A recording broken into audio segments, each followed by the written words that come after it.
any enthusiast or a passionate motorcyclist. We met during rides, and then we started riding together. And at the same time, while we were riding buddies, and we look forward to doing small rides, long rides, and we were just trying to go further in our journey of exploration and adventure. Uh, there was an idea that I was working on at that point of time to create a charitable platform for motorcyclists. And that was not a company, but it's a platform. What it fundamentally meant was encourage motorcyclists and riders like us to undertake a journey for a good cause, a charity. So anyway, we were doing long rides, our Ladakh ride, Uttarakhand rides, and other rides. So during that journey, if you can pledge or dedicate that for a good cause or making a change to the world that we live in. So there was something called Goodwind Riding I started. It's not as an organization, we started that way. But I know it successfully took off, and we have had many riders. We all did it. We have had other people, inspired other people to do it. But at some point of time, Amit kind of had a discussion with me about converting that into an organization rather than just random or a sporadic thing, which you'll do when you have time. And Amit can talk a bit about that particular journey of what inspired us to create Goodwind Moto Tours.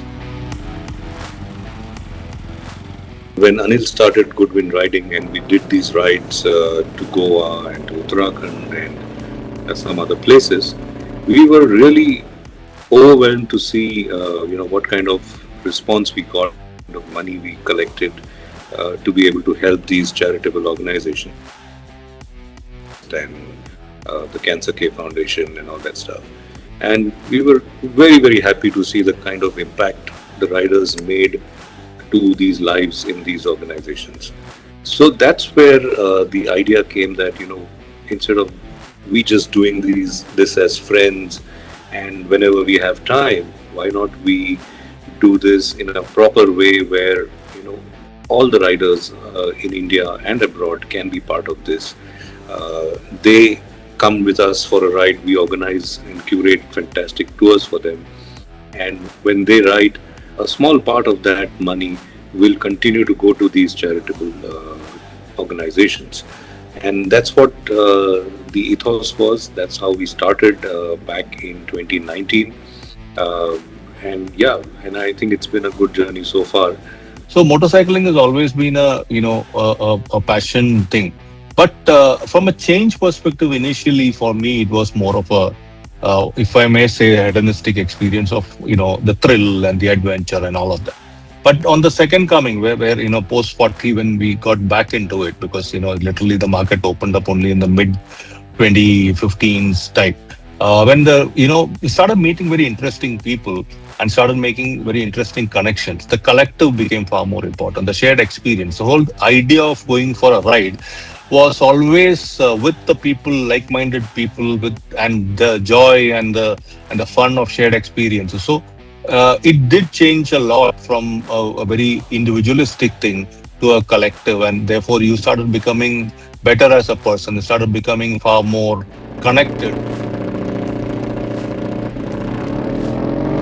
Most of the locations that we travel to are pretty remote. There are villages in Europe and in Ladakh or somewhere down south. And there, what is important is that after a whole, a full day of ride, you need a place that is comfortable, nice, has some great food, the beds are clean, the bathrooms are nice, and that's something that we pay special attention to. Okay, and most importantly, the hotels where we stay need to have a good parking space, because all the bikes are big and 1000cc plus or something like that, and expensive ones. So secure parking space is something that is very important for us. So quality of the hotels is always good. We work very hard to achieve that, but it's not 5 stars. Because typically on a motorcycle ride, you will reach a place by 4 or 4:30 in the evening, and the next morning you're out. So there's no point going to some 5-star hotels where you will not end up using any of the facilities. We are very bullish about the industry that we are in. Though we entered it from a very different angle, we're saying, okay, let's help people experience motorcycling in India and outside in a quality standard way, as opposed to a herd of people huddled together and taken from point A to point B and completing the ride. And adventure, which is again now become a not a male dominated thing. We are seeing a very high level of female participation as pillions and eventually riders want at the same or higher level of enthusiasm of exploration. So it is also on an age group that we are seeing that there are 50 plus, 60 plus Indians who wouldn't have had any of these exposures and experiences in their 30s and 40s are willing to jump at it. So there is an explosion. So while we talk about the change happening at the young India and exploring and all of that, we are experiencing that even the top of the pyramid also. It is in terms of the older people are equally enthusiastic. In fact, far more adventurous.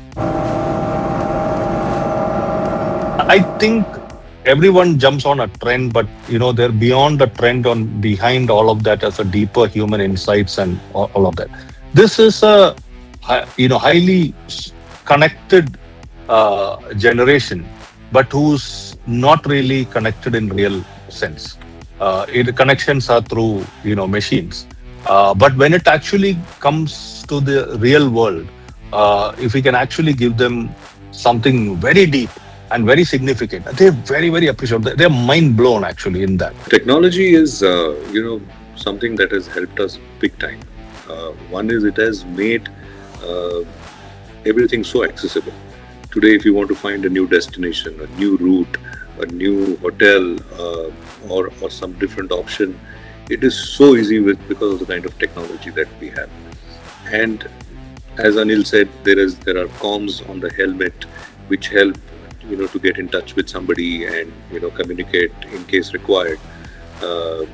There are maps, advanced map satellite systems and all that stuff which can help you in areas where there is no network connection.